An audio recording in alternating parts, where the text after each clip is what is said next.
Welcome to All This Math. This is Professor Parker. I'm coming live from my office at Cheney University, and today we're going to do some geometry. All right. Now, here we have a triangle, right, with three interior angles, because all triangles have three interior angles. That's what makes them triangles. Also, the fact that the measurements of all three of those angles add up to 180. That's important. So put that in your notes. Make sure you understand that a triangle has three angles that have a sum of 180 degrees, right? Also, this triangle, it has this leg of the triangle rather is extended outside of the triangle, which creates what we call an exterior angle. This is called an exterior angle, right? Exterior meaning outside. It's outside the triangle, right? These angles are interior. This angle is exterior. It's outside. Now, what are we doing with this triangle, right? Notice how this also, we don't know the exact measurements, the exact numerical measurements of these three interior angles of this triangle, right? And also we're asked to find the measure of A and the measure of W. So that means we're going to do some algebra. We're going to have to. One of the ways to think of geometry is algebra with shapes, all right? So we have to use our algebra skills in order to solve problems within geometry. All right, so we have to look at what we know and then use what we know to try to figure out what we don't know. So we know that this is a triangle and we know it has three interior angles. And we also know that if you add the three interior angles together, they should add up to 180. So what does that look like? That looks like W, which is that angle, plus W minus 46, which is this angle, right? Plus A plus 16, one angle, second angle, third angle, should equal 180, right? Now that's true, but here's the problem though. Here's the issue. We can't use this equation. The reason we can't use this equation is because we have two different variables in this one equation. So we can't use this, right? We got W's and we have an A. So we got two different variables. So that means we can't use that. We can only solve for a variable in an equation if there's only one variable in the equation. Even if that variable is written twice. For example, we have a W and a W. If this A wasn't here, we'd be able to solve for W because we'd be able to combine the W's into one single W term. But our issue here is that we can't solve for two different variables at the same time in one equation. We can't do that. So write that down in your notes or commit that to memory. So now what we gotta do is we gotta think, okay, well, what this is called is the triangle sum theorem. The triangle sum theorem that I just tried to use to solve for A and W. It's not gonna work. So now I need to think, okay, well, what's another theorem I might be able to use? Check this out. I know a theorem called the exterior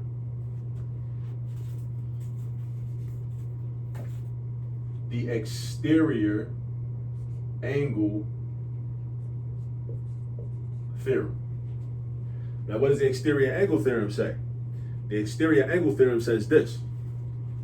In any triangle, right? If you have an exterior angle like we have right here with this W plus 30, this is an exterior angle, right?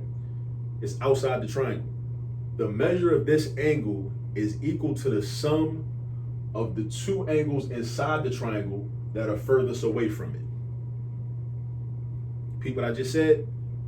The measure of this exterior angle is equal to the sum of two of the angles inside furthest away, right? So this is not far away. This is right up on that angle. They basically right next to each other, right? So that's not far away. This W is a little bit far away from here. This W minus 46 is a little bit far away from here. So the exterior angle theorem says, again, the measure of this angle is equal to the sum of this angle and this angle, the two angles that are furthest away from it. So since I know that, now that's a geometry theorem. Now I can set up an equation and start doing algebra. and then I can solve for W. And watch what's going to happen, right? So I'm going to have W, which is that angle, plus W minus 46, which is this angle, is equal to, see what I did? This angle plus that angle. That's why that plus sign is right there. This angle plus that angle. That's why the plus sign is right there. Is equal to the measure of the exterior angle, which is, in this case, at this time, it's W plus 30. So I write W plus 30. That's my equation. Now, this equation up here, I cannot solve because I had two different variables. This equation right here, I can solve for W because that's the only variable I got. That's the only variable I got involved here, right? So I can solve for W, all right?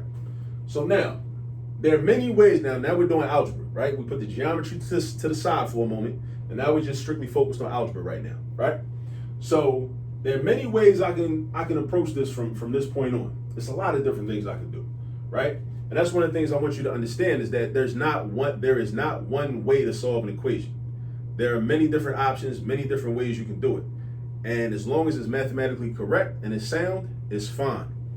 The way I like to approach these problems is I like to combine like terms immediately whenever I can. And like terms are variables with the same exponent. This is a W to the first power. I know it's to the first power because there's no exponent written. So that's a W, right? And that's a W. So if I do W plus W, that means I have two W's. So that's 2W. And then I bring down the minus 46. I bring down the equal sign. I bring down the W. I bring down the plus sign. I bring down the 30. Now, what I want to do when I'm solving an equation, and again, there's many different ways we could continue with this, right? Some teachers will tell you, add 46 on the left, add 46 on the right. Subtract W on the right, subtract W on the left. Subtract 30 on the right, subtract 30 on the left. It's a lot of different things you could do. What I like to do is something called transpose. Transpose. What that means is that you move terms from one side of the equation to the other side of the equation. So I want all of my W terms on the left side of the equation. And I want all my constants on the right side of the equation. Again, my W terms or my variables on the left side of the equation, my constants on the right side of the equation. So dig what I do. I'm going to move this W over here.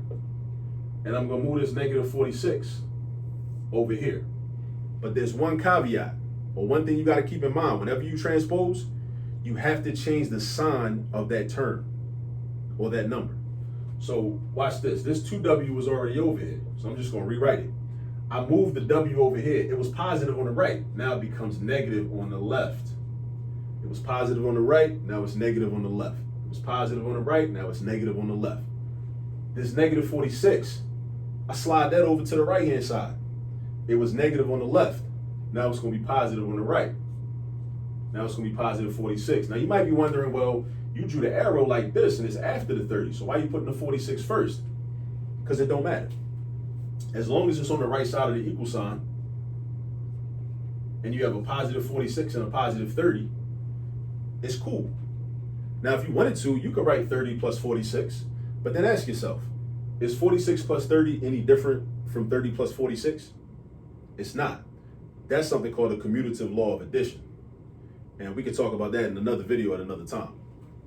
But just understand that 46 plus 30 and 30 plus 46 are the same exact thing. Now, because I have transposed and I have all my W's on the left side and my constants or my plain numbers on the right side, I can combine like terms. That's the whole purpose of transposing. When you're doing math, you should always think about what's the purpose? Like, why am I doing this? Why am I doing this step? Why am I doing that step? Why am I doing this step? Why did I do this step? Because if you transpose, now you can combine like terms and we can get closer to getting to the answer. So now I have 2W minus W. 2W minus W is just 1W or just W. I bring my equal sign down. Then I have 46 plus 30. 46 plus 30 is 76. So W is equal to 76, right? So we think, I'm not going to write 76 in this space until I also find A and I check my work, because it's critical that we check our work, all right? But now I got W equals 76. Now I need to find what A is. Check this out though. Remember that first equation that I wrote? W plus W minus 46 plus A plus 16 equals 180. I couldn't use that because I had two different variables. Well, don't I know what W is now? So can I replace every W I see with a 76? And then I only have one variable. Now I just have an A. So now what I'm gonna do is I'm gonna take this equation, I'm gonna replace every W with 76. So that means instead of writing W, I'm gonna write 76. Then I write a plus sign. Then I write another 76. Then I write a minus sign. Then I write 46.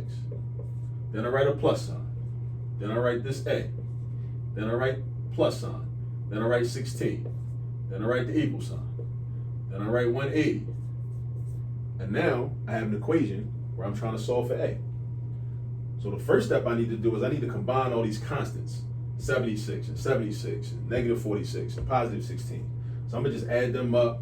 I'm gonna add my tens first. So 70 and 70 is 140. I'm gonna do all my addition first. I'm not gonna mess with this subtraction yet. I'm gonna do all my addition first. 70 and 70 is 140. 140 and 10 is 150. 150 plus 6 is 156. 156 plus 6 is 162. 162 plus 6 is 168. Right? 168. Then I got minus 46 plus A is equal to 180. Right? Let me make sure that's right. 70 and 70 is 140. 150, 6 and 6 is 18. Yeah, 150 and 18 is 168. Now I need to do 168 minus 46. So I'm going to do 168, take away 40 is 128. 128, take away 6 is 122. So now I got 122 plus A, which is equal to 180. 122 plus A is equal to 180. I want to solve for A, so I need to eliminate this 122. When I solve for A, that means I isolate A by itself on the left side of the equal sign, over here. So now I'm going to subtract 122 because the opposite of a positive 122, and this is positive because there's no negative sign in front, I subtracted, so minus 122. But if I subtract on the left side of an equation, I also have to subtract on the right side of the equation. So 122 minus 122, that gives me 0. So the 122 is gone. I bring down the A. A equals 180 minus 122. So 180 minus 122, we have 58. So we think A is 58 and we think W is 76. Now how do we check our work? We check our work by making sure that all three of these angles add up to 180 when I substitute in the values for W and the values for A. All right? So I can just look at this. I can say, okay, well, how do I check my work? Let me go over here. Let's see. A plus 16. So we got, and actually, you know what? I'm going to do it a different way. Because actually, using this equation, right? This is the triangle sum theorem equation. I already substituted in the W's, right? And I solved for A and I got 58. So I want to do it a different way. I'm gonna put you onto another theory in geometry. The theory that deals with adjacent angles. Adjacent angles that create a straight line, right? Adjacent angles that create a straight line are supplementary, right? That word supplementary is very important in geometry. Supplementary angles are angles that add up to 180 degrees. So this angle plus this angle adds up to 180, right? So if W is in fact 76 and A is in fact 58, then that means that these two angles added together with the numerical values replacing W and A, they should add up to 180. So watch this. So that means my equation is going to be W plus 30 plus A plus 16 is equal to 180, right? Now, I replace W with 76, then I write plus 30, I replace the A with 58, and then I write plus 16, and then I write equals 180. Now, if the left side of this equation is equal to the right side, then that means our work is correct, and we have our two correct answers. So now let's add up the left side. 70 plus 30 is 100. 100 plus 50, and I like to add my tens first, and then I go back and add my units place numbers, right? My 70 plus 30 is 100. 100 plus 50 is 150. 150 and 10 is 160, right? And then I got 70 and 30 is 100, 150 and 160. Yeah, 160. So then I got 6 plus 8 is 14. 14 plus 6 is 20. What's 160 plus 20? You guessed it, 180. So now we got 180 is equal to 180. And that's a true statement. So that means that A is 58. And that means that W is 76. So you write your answer up here. A is 58. W is 76. So this is what we do in geometry. In geometry, you got to understand what the theories say. You take the theory, use the theory to set up an equation. That's why you got to be strong with algebra to do the geometry. Your algebra got to be strong. Your algebra got to be tight. When you take geometry, you study geometry, you learn the theories, right? You understand the shapes. You understand how the theories fit into the shapes, and how the theories make sense based upon how the shapes look, right? Triangle sum theorem, exterior angle theorem, definition of supplementary angles. So we got into 3 different geometric theorems, right? And then we used those theorems to set up equations that we then solved. But then we did what I consider to be one of the most important steps, which is we went back and we checked our work, right? Because you always want to be able to go back and check your own work, because you don't want to have to wait for somebody else to give you validation as to whether your answer is correct. You want to know how to always check your own work. And that's just in life. In life, you don't really want to have to wait for somebody else to give you validation, right? You want to be able to validate yourself, validate your own work product, and validate your own work, right? So this is what we've done. A equals 58, W equals 76, all right? Thank you for tuning in. Please tell a friend to tell a friend about the All This Math YouTube channel, the All This Math Instagram page, @AllThisMath. And I hope you learned something today. Peace.